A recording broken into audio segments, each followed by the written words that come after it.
Cam Teague Robinson from The Athletic. Ryan, just on the corners, I know you were really depleted there. Yeah. Just your thoughts on the young guys who played, and then also kind of touch on the injuries of Denzel and Cam.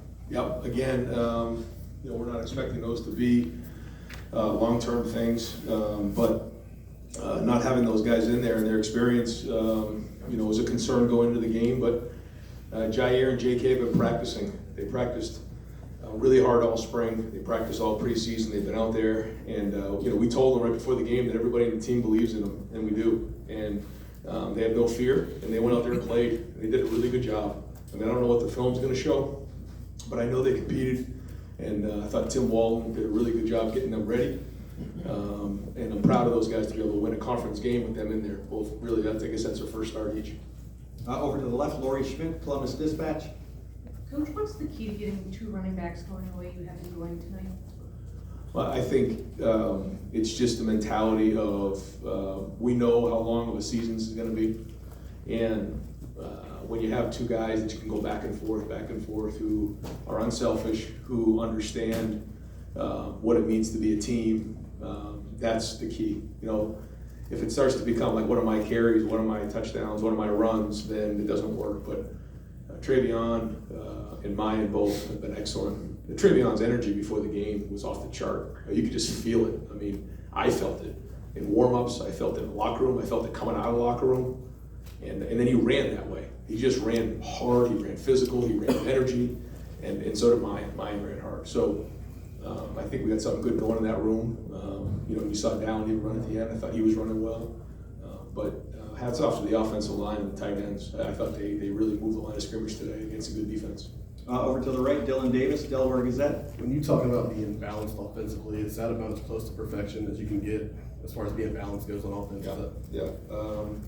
I mean, I thought that the balance was solid. And we're a no huddle team. In Wisconsin huddles a lot, so for us to kind of control the time of possession the way that we did, I think we were up 21 points at one point. I think we had a 6 or 7 minute drive. We kicked a field goal, but it turned into a 4-possession game, and we ate up a lot of clock in that drive. And I felt like that was a really good drive for us, even though maybe over the years, we expect to score touchdowns at a faster clip. But when you're in these types of games, you have to think that through. And I thought that was good, but I thought that the tempo and the mix of run and pass today is what we're looking for, yes. Over to the left, Rob Aller, Columbus Dispatch. Ryan, you got pretty animated after the defensive holding call. You were riding the official pretty good. How much of that is being upset in the moment, and how much is having the back of your defense wanting to support them? Yeah, I usually don't talk about that stuff after the game, but I obviously didn't like what I saw, and I felt like that was a big play, but I wanted Jair to know that I do have your back, now if it was egregious, okay, move on, but I wanted to defend him in that moment. This is a young kid out there on a big stage for the first time, and I hope he felt like his head coach was backing him up in that moment, because I think it mattered, and I believe what I was fighting for. Over to the right, Austin Ward, Rivals, 97.1 The Fan.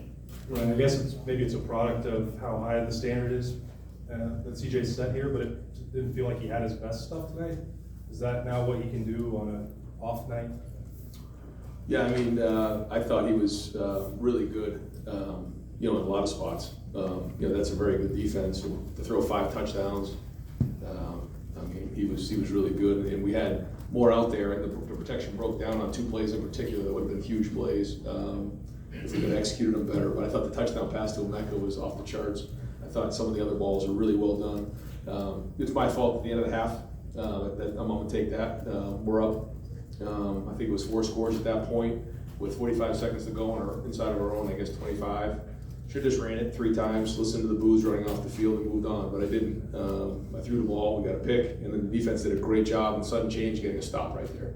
And so that's on me, and a couple of calls I could have done a better job with. I thought he played good, I thought his energy was good, and throw 5 touchdown passes against Wisconsin, that's a hell of a night. Deep left, Doug Lesmerises, Cleveland.com. Ryan, you guys came out the first drive, hit 3 chunk plays in the pass game. Seemed like you had them spread out, and then ran it after that, it felt like you were able to make them defend sideline to sideline and then find running gaps, just beyond the balance, the way you guys did it. What do you think of it? That's what we're looking for, what you just said, you know, and that's easier said than done, you know, that you want to be able to do that, and when they feel like maybe you're throwing it, then you start running it. When they feel like maybe you're running it, you spread them out a little bit, and you try to get that going, and some nights it works, and you get into a rhythm, some nights it doesn't. Tonight I felt like we did get into a rhythm. Clay Hall, WSYX. Ron, you've preached toughness and fight all offseason. To handle two physical teams like Notre Dame and Wisconsin, to remove all doubt in the first quarter, push them around, dictate the tempo. Do you think you've buried that? I think, Want to call that? I mean, I think we've shown what we can do. Now, whether we do it every week, now it's on us. But I think you can see what this team's made of. I think we've shown that in the first 4 games, what we can do, what we're capable of. The big challenge, as we all know in college football, is you have to bring it every week, and that's the competitive stamina we've been talking about. Every single week you got to bring it. So as good as this feels, and as much as we want to celebrate this, you know, we can't spend too much time patting ourselves on the back after this thing, which is hard because it's one heck of a win for us. I mean, to play like we did tonight, that was a lot of work, and I'm very, very proud of our team. I'm proud of our players. Proud of the way the defense came in, some of the way the guys stepped up. I mean, there's a lot of good to go around in this game. But the tough thing is, you know, you don't have too much time to talk about that. You got to move on to the next team, and but we'll try to enjoy this the best we can tonight and a little bit tomorrow. Far left, Stephen Means, Cleveland.com. Right, a little more about the running backs. You guys have tried in the past to have kind of 2 running backs share the load like that, whether it's 2018 with Jake and Mike, or Trey and Master in 2020. Why do you think with these 2 guys make it? Why is it working out so well? I don't know. I mean, you know, I think that. You know, I think our offensive line is doing a good job. I think our tight ends are doing a good job. I think we have the right mix right now, and you know their approach has been excellent. But I think it's probably a combination of them and the offensive line and the tight ends and our running back. I mean, our wide receivers. Our wide receivers are doing a very, very good job. I mean, they're making plays down the field, but they're also blocking and being physical on the perimeter. And you can see the physical play of Julian Fleming today. I mean, you used to see the shot that Mecca took on that crossing route. I mean, that's tough play. And then he comes back and gets that touchdown pass. So I think you're seeing a physicality across the board. It isn't just up front. It's everybody. Time for just a few more. Over to the right, Bill Rabinowitz, Columbus Dispatch. A couple quick ones. Could you update Jackson's Jacobs status, and also the job that you did on Braille and Allen, the long run at the end, which was a few good stats, but what kind of job you think you did? Yeah, I felt like our guys did a great job of game tackling. There was a couple things that maybe could have squared out, but we had extra guys come to the party and get them down. You don't have to look to see how many yards after contact we made, but I felt like we did a decent job of getting him on the ground. But he's a big, strong, physical back, and boy, I mean, you can even feel late in the game where, you know, if you get into a close game, they're going to wear you down.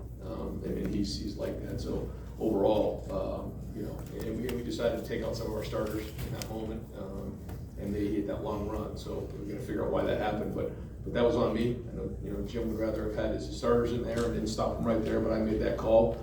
I wanted to keep our guys out of the game. We have a couple guys who've been banged up, so I made that call, and is what it is. Over to the left, Patrick. With Jackson, you know, we decided to kind of shut him down for this game, and you know, we're gonna hope we'll kind of get him going on Tuesday, and hopefully make some progress and get to see him play next week. Pat Murphy, 24/7 Sports. Ryan, we saw what Travion could do last year, but when did you know Ryan could be that complementary, that number 2 back, however you want to call it, to Travion, when you could have 2 backs? I mean, last year we've seen it, but in the preseason is when I really started to see just an acceleration of his skill level, his practice habits, and his toughness. Just the way he was hitting the holes. I thought he had one of the best preseasons on offense, and now you're starting to see it. But Mayan, you know, even you think back that freshman year, he had in that Clemson game, he shows up and makes some plays. So Mayan's been making plays since he's been here, you know, and he's strong, he's powerful, he's built low to the ground. He's a change-up from Trey. They have different styles, but the great thing about them is, man, they're pulling for each other, and they know that there's carries to go around, and their attitudes have been excellent. Now you see their production show up. Final 2 questions for Coach. Over here to the right, Tim May. On3.com? Yeah, Tim A, whatever. Do all of Kate Stover's catches go to the tight end category? Because obviously you split him out big time tonight. That was a big change up. It didn't look like they were ready for that. Maybe I'm wrong, but what just led you to do that? And were you surprised how effective it was? And number two, were you a little worried about it when he went little tea kettle there? I think he got hit. Yeah, I was concerned. That was a tough hit. He's a tough player, and I'm proud of what Cade is becoming for this offense. He deserves everything he's getting. He's earning it all. He's a weapon for us in the pass game, as you can see. He's strong, he's powerful, but he's also getting after people in the run game. Does a good job of protection, and he can do that. You can see that he can split out. He can come back into the backfield. He can line up as a tight end. He gets big in some of the bigger personnels. And anytime you have somebody that can do that, that's what the NFL is looking for. That's what we're all looking for, those versatile players that can do multiple things. And he's showing he can do that, and he's become a weapon for us. And what tonight? What did Wisconsin show you that would make that so effective? No, I mean, we're constantly trying to find ways. We tried to do it last week, just the whole run pass conflict. Yeah. And final question, Nathan Bears, Cleveland.com. You mentioned the other guys stepping up behind Jair and JK tonight. Where did Tanner McAllister fit into that, kind of the way he was maybe setting a tone defensively? Yeah, he missed last week, and it was good to have him back in there, and then he had the pick early on in the game, and that was a huge deal. And then we were able to capitalize on 14-0. So his maturity, and he's played a lot of football. Not here, he's played a lot of football, so that helps. It's a little bit of confidence when he's out there, especially when you have some young guys back there. And I talked to Ronnie Hickman early in the game just about how you got to help with these guys. You got to be poised back there, and you got to show them that calm that they need. And he was there for them, and I thought those guys really helped, especially with the younger players. Coach, thank you very much. All right, folks, we're going to bring